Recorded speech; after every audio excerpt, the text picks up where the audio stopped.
Assalamualaikum warahmatullahi wabarakatuh.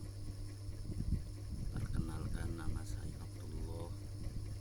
Pada kesempatan kali ini saya akan menjelaskan materi mata kuliah pendidikan Islam tentang pendidik dalam pendidikan Islam.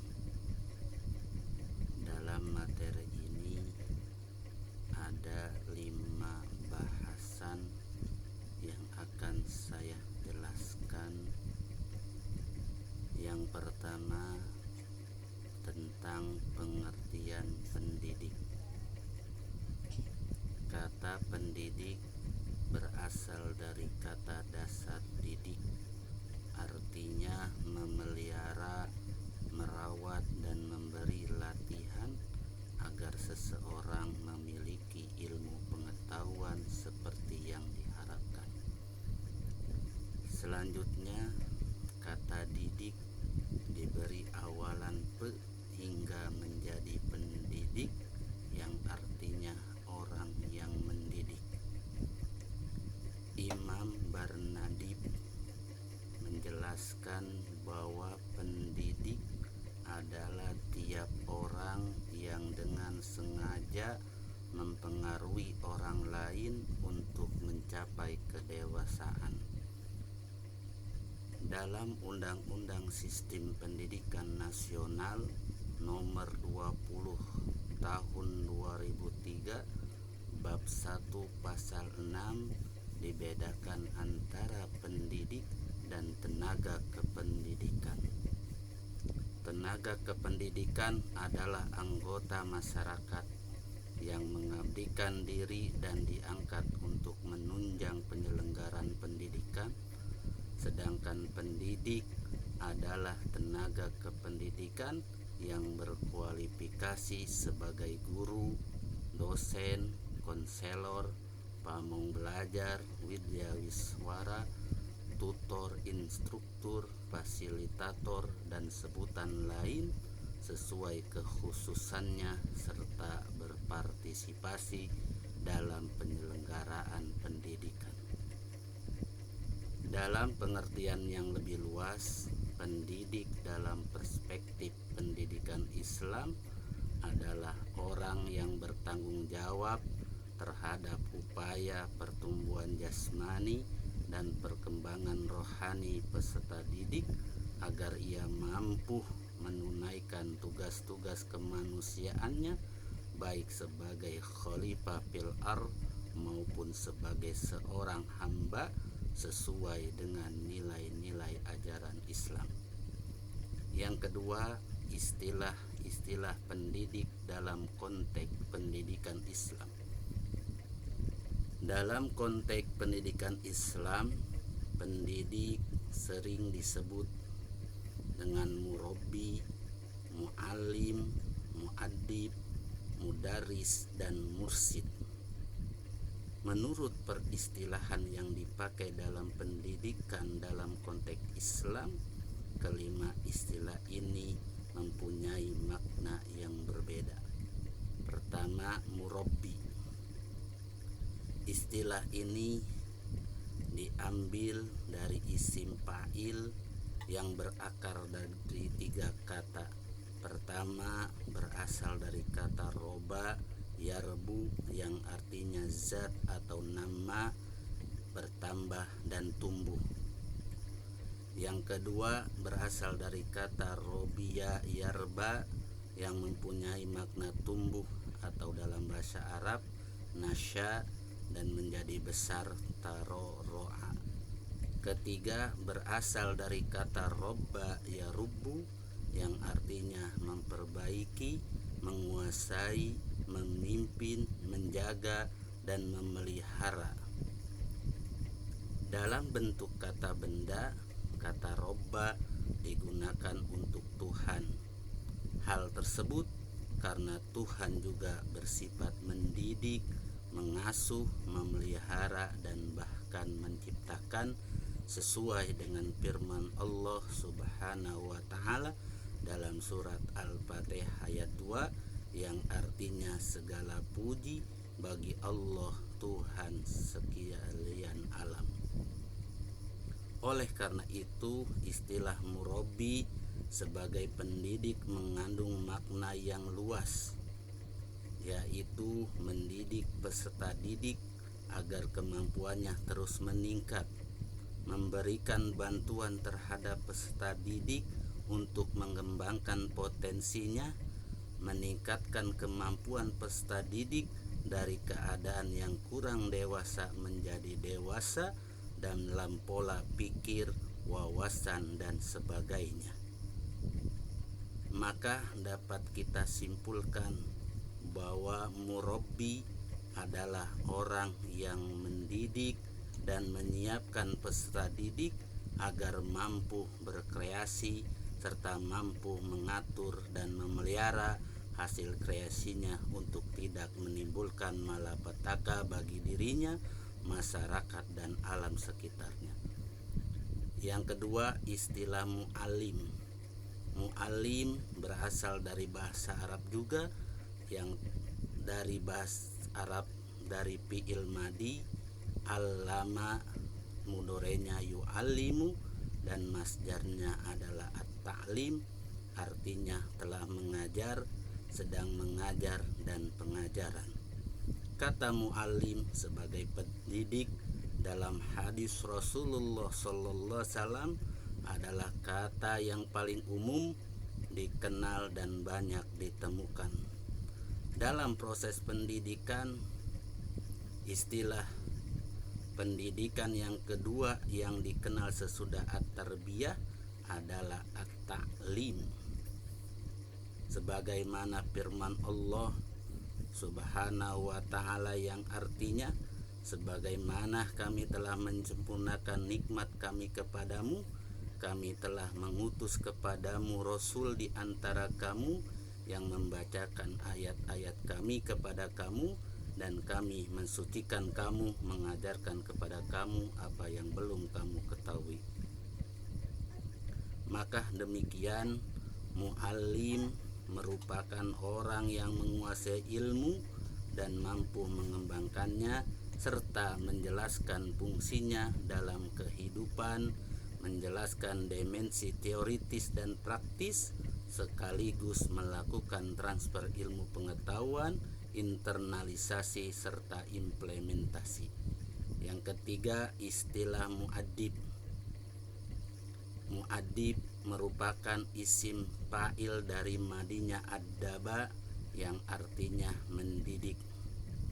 Secara bahasa, mu'addib merupakan bentuk masdar dari kata addaba yang berarti memberi adab, mendidik. Adab dalam kehidupan sehari-hari sering diartikan tata krama, sopan santun, akhlak, budi pekerti. Anak yang beradab biasanya dipahami sebagai anak yang sopan, anak yang mempunyai tingkah laku yang terpuji.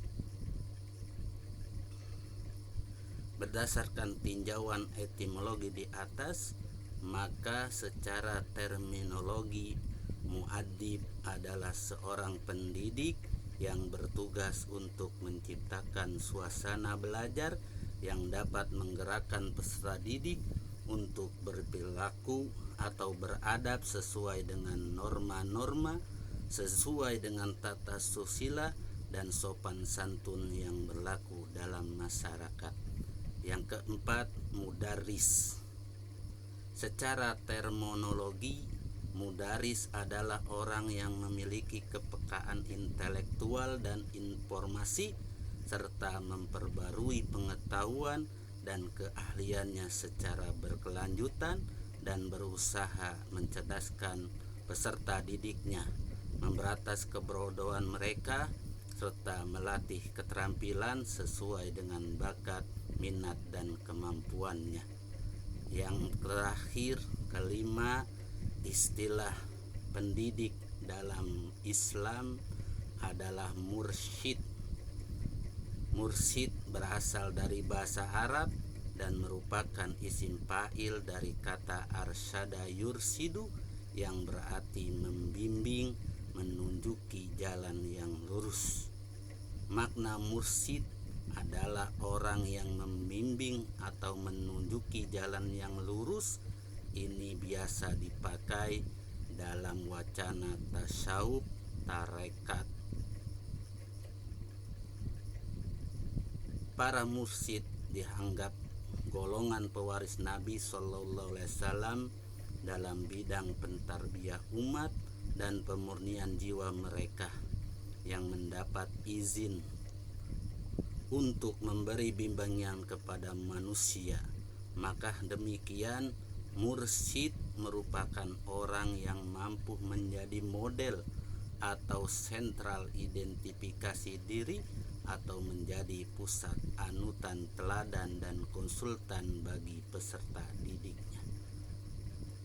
Yang ketiga, bahasan dalam pendidikan Islam adalah kedudukan pendidik dalam perspektif Islam. Pendidik adalah bapak rohani bagi peserta didik yang memberikan ilmu, pembinaan akhlak mulia, dan memperbaiki akhlak yang kurang baik. Maka pendidik dalam perspektif Islam kedudukannya adalah yang tertinggi, sebagaimana Allah Subhanahu wa Ta'ala berfirman dalam surat Al-Mujadalah ayat 11, yarfa'illahu alladhina amanu minkum walladhina utul ilma darajat, yang artinya Allah akan meninggikan derajat orang-orang yang berilmu di antara kamu dan orang-orang yang diberi ilmu pengetahuan beberapa derajat. Dalam beberapa hadis Rasulullah juga disebutkan beberapa keutamaan seorang pendidik, di antaranya yang artinya sesungguhnya Allah yang Maha Suci, malaikatnya, penghuni langit dan buminya, termasuk semut dan dalam lubangnya dan ikan dalam laut, akan mendoakan keselamatan bagi orang-orang yang mengajar manusia pada kebaikan. Dari ayat dan hadis di atas menjelaskan betapa pentingnya menjadi seorang pendidik, karena pendidik mempunyai tanggung jawab dalam menentukan arah pendidikannya. Oleh karena itu, Islam sangat menghargai orang-orang yang berilmu dan mau menyampaikan kepada orang lain. Bahasan yang keempat adalah fungsi pendidik. Menurut Imam Al-Ghazali, tugas pendidik yang utama adalah menyempurnakan, membersihkan, mensucikan, serta membawakan hati manusia untuk mendekatkan diri kepada Allah Subhanahu wa Ta'ala, karena tujuan pendidikan Islam yang utama adalah upaya untuk mendekatkan diri kepada Allah. Dalam literatur barat, selain mengajar, seorang guru atau pendidik memiliki tugas lain, yaitu membuat persiapan, mengajar, mengevaluasi hasil belajar, dan lain-lain yang bersangkutan dengan penyampaian tujuan mengajar. Bahasan yang terakhir, yang kelima, adalah karakteristik pendidik ideal. Menurut Az-Zarnuzi bahwa karakteristik pendidik yang ideal adalah yang pertama alim, yang kedua waro, dan yang ketiga yang lebih tua usianya. Namun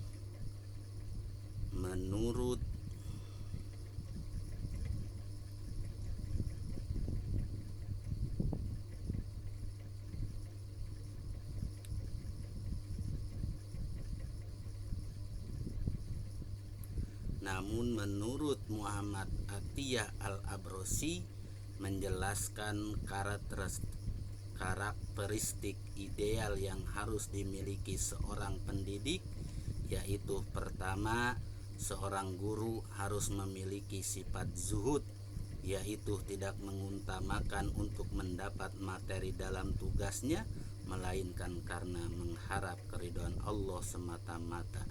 Kedua, seorang guru harus memiliki jiwa yang bersih dari sifat dan akhlak yang buruk. Ketiga, seorang guru harus ikhlas dalam melaksanakan tugasnya. Yang keempat, seorang guru harus bersifat pemaaf terhadap muridnya. Ia sanggup menahan diri, menahan kemarahan, lapang hati, banyak sabar, dan jangan pemarah karena sebab-sebab yang kecil. Yang kelima, seorang guru harus dapat menempatkan dirinya sebagai seorang bapak sebelum ia menjadi seorang guru. Dengan sifat ini, seorang guru harus mencintai murid-muridnya seperti cintanya terhadap anak-anaknya sendiri dan memikirkan keadaan mereka seperti ia memikirkan anak-anaknya sendiri.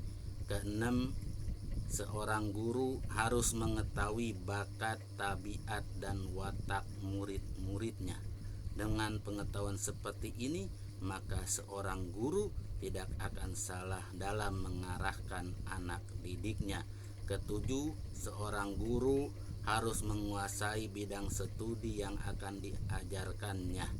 Seorang guru harus mampu menguasai mata pelajarannya yang diberikan serta mendalam pengetahuannya tentang itu. Demikianlah karakteristik ideal pendidik dalam pendidikan Islam menurut konsep Burhanuddin Az-Zarnuzi dan Muhammad Atiyah Al-Abrosi. Wassalamualaikum warahmatullahi wabarakatuh.